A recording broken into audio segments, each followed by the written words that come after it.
Hello guys, welcome back to my channel. I hope you all are preparing very well for your JSA/ASO recruitment. तो guys आज की video में हम discuss करेंगे English practice test को और मैं आपको एक कुछ इंपॉर्टेंट क्वेश्चंस सिखाऊंगा और रूल्स के साथ जिससे आप अच्छे से इंग्लिश सब्जेक्ट को प्रिपेयर कर पाएँ। और ये कहीं ना कहीं डिफरेंट डिफरेंट एग्जाम्स में पूछे हैं जा चुके हैं और एक कंसोलिडेटेड अप्रोच भी रहेगी जिससे आप एक क्वेश्चन के साथ दो तीन क्वेश्चन समझ पाएँ और अपनी इंग्लिश की तैयारी सब्जेक्ट की अच्छे से कर पाएँ। तो चलिए शुरू करते हैं और डिस्कस करते हैं वो कौन कौन से क्वेश्चंस हैं जो कि हम आज प्रैक्टिस करेंगे। अब सबसे पहले ये है क्वेश्चन जिसमें आप select the most appropriate option to substitute the underline segment. अब इसमें से एक जो अगर आपको अकॉर्डिंग अगर कोई सेंटेंस पढ़ो तो उसमें आपको देखना है कि क्या ये सेंटेंस सही है और अगर कोई भी ग्रामेटिकल मिस्टेक लगती है तो आपको इन तीनों में से कोई ऑप्शन चूज करना है और नहीं लगती तो आपको लिख देना है नो सब्सटीट्यूशन रिक्वायर्ड। ठीक है।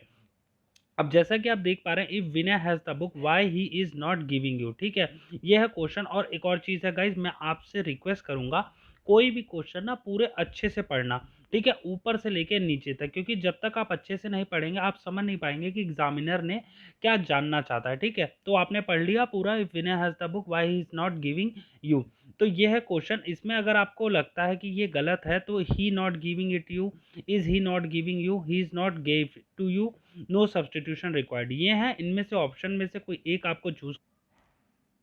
अब देखिए जब आप ध्यान से देखेंगे इसमें इसमें है वाई, वाई वेन वेयर, ये सब इंटेरोगेटिव सेंटेंस होते हैं। ठीक है, और ये सब इंटेरोगेटिव होते हैं तो इनका फॉर्मेट क्या होता है, वेयर वाई इज ही या वेयर इज, इसके बाद ये वाला इज एम आर लगता है। ठीक है, तो इसमें आप क्या देख रहे हैं, वाई के बाद तो ही आ गया, इज जो है बाद में आ गया।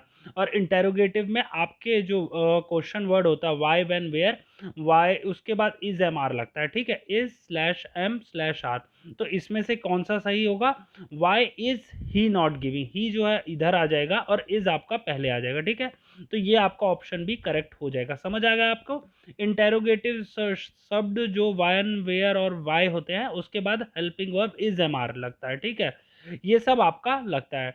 अब उसके बाद नेक्स्ट अगर हम आगे नेक्स्ट क्वेश्चन की बात करें, select the option that can be used as a one word substitute for the given word. अब इसमें से एक वन वर्ड सब्सटीट्यूशन है a person above 100 years in as.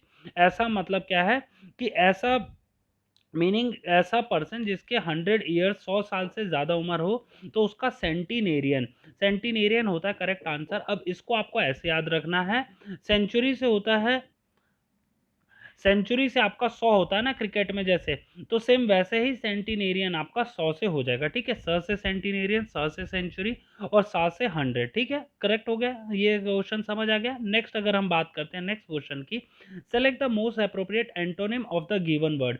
अब देखिए गाइस, एंटोनिम को और सिनोनिम को कई लोग कंफ्यूज हो जाते हैं, यार एंटोनिम क्या होता है सिनोनिम क्या होता है। अब ऐसे याद रखना, एंटोनिम में ट आ रहा है तो ये उल्टा। ठीक है, किसी भी वर्ड का उल्टा मीनिंग आपको एंटोनिम कहता है। और सिनोनिम में स आता है, SONONYM, सिनोनिम में सेम आता है। तो ऐसे याद रखना, स से सेम, स से सिनोनिम। ठीक है, याद हो गया।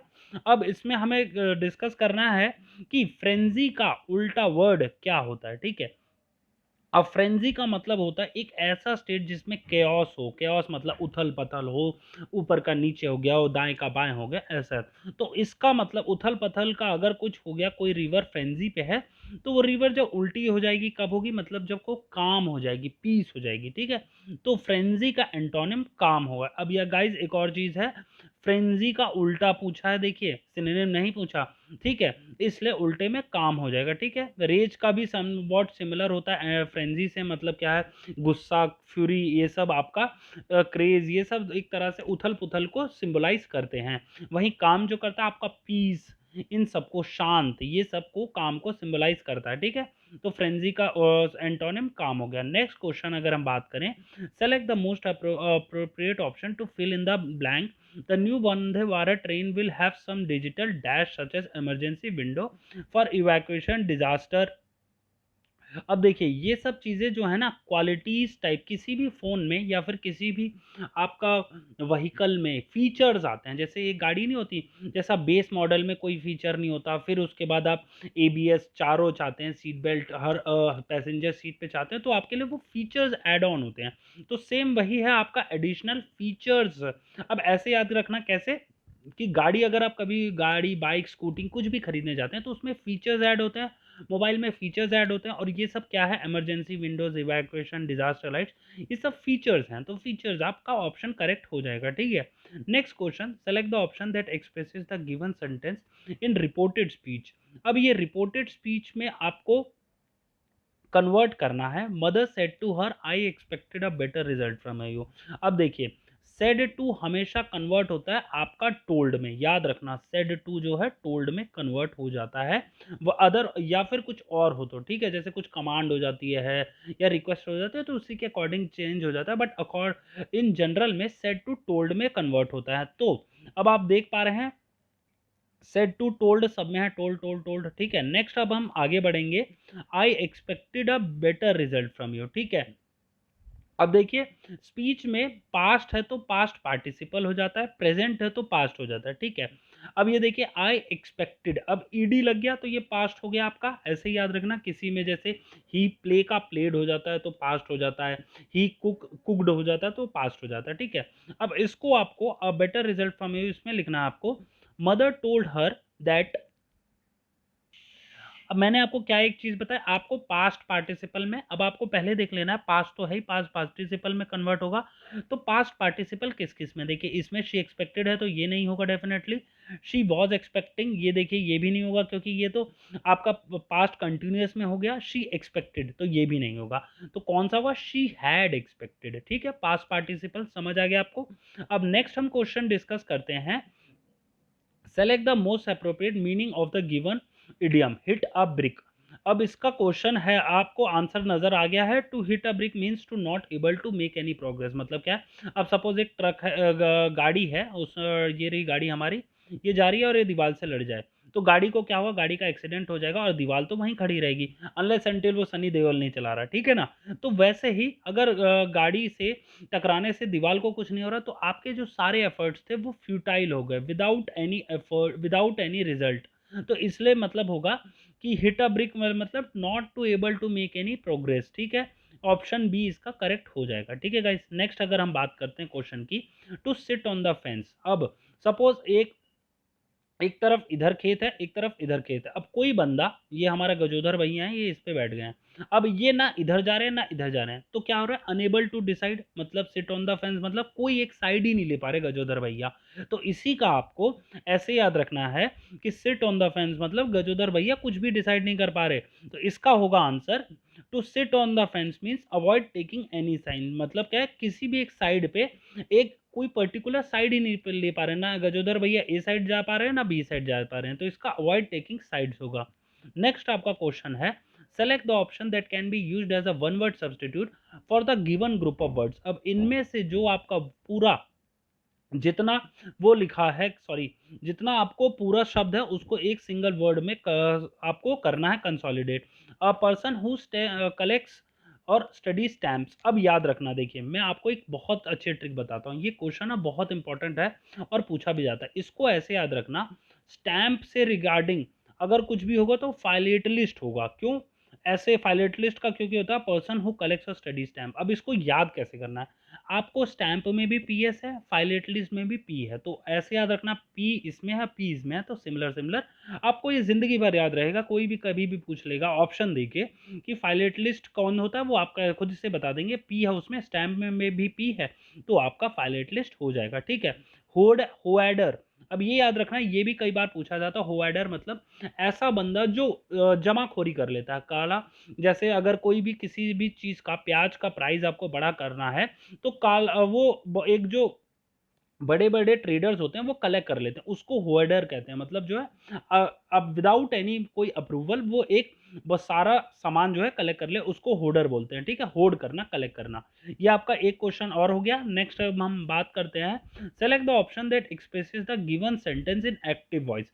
अब एक्टिव और पैसिव वॉइस में क्या होता है कि आपका सिर्फ टेंस चेंज नहीं होता, मतलब क्या है, ये नहीं है कि आप पास प्रेजेंट से पास्ट में चले जाएं, पास्ट से पास्ट पार्टिसिपल में चले जाएं, ठीक है, रहते आप उसी टेंस में हैं। अब Rishabh was declared fit to play the next match, इसका ऑप्शन इन चारों में से आपको एक बेस्ट चूज करना। Rishabh declared them fit to play the next match मतलब क्या है इसमें, तो देखिए इसका मतलब क्या हो रहा है पता है, ऋषभ ने उन लोगों को डिक्लेयर किया कि वो खेल सकते हैं, बट यहाँ उल्टा है, ऋषभ को डिक्लेयर किया गया है कि वो खेल सकता है, तो इसलिए ये तो ऑप्शन डेफिनेटली नहीं होगा। They will declare Rishabh fit to play the next match, अब इसको हिंदी में अगर हम कन्वर्ट करें तो इसका मतलब क्या होता है पता है, वो ऋषभ को बताएंगे कि वो ऋषभ फिट है या नहीं, दे विल डिक्लेयर कि ऋषभ फिट है या नहीं नेक्स्ट मैच खेलने के लिए, तो ये भी गलत है क्योंकि इसमें लिखा है ऋषभ को डिक्लेयर किया गया था fit to play the next match, तो ये भी गलत हो गया आपका। They declared Rishabh fit to play the match, ये कुछ सिमिलर सा नहीं लग रहा, मीनिंग सेम सेम सेम सी है, ऋषभ वॉज डिक्लेयर्ड, बस आपको क्या है ना, जो इसमें लास्ट वाला जो पर्सन होते हैं उनको आगे करना होता है और ऋषभ जो फर्स्ट पर्सन होता है उसको पीछे कर देना होता है। एक्टिव पैसिव में ये होता है, पैसिव वॉइस आप ऐसे याद रखें, पैसिव वॉइस मतलब पीछे कर देना, एक्टिव में आगे कर देना, ये चीजें समझ आ गई आपको, इससे याद रहेगा। और वहीं डायरेक्ट इनडायरेक्ट स्पीच में आपका क्या है, टेंस ही बदल जाता है, ठीक है, याद रहेगा। तो ऐसे अब हम देख सकते हैं ऋषभ वॉज डिक्लेयर्ड, अभी देखिए इसमें हैड आ गया, दे हैड डिक्लेयर्ड, ये पास्ट पार्टिसिपल आ गया, मैंने आपको थोड़ी देर पहले बताया था कि उसी में रहता है और आगे पीछे दे हैड डिक्लेयर्ड, ठीक है, इसका हो जाएगा दे डिक्लेयर्ड ऋषभ, ये सेम टेंस में रहेगा, they declare Rishabh fit to play the next match, ठीक है गाइस, ये आपको बात क्लियर आ गई।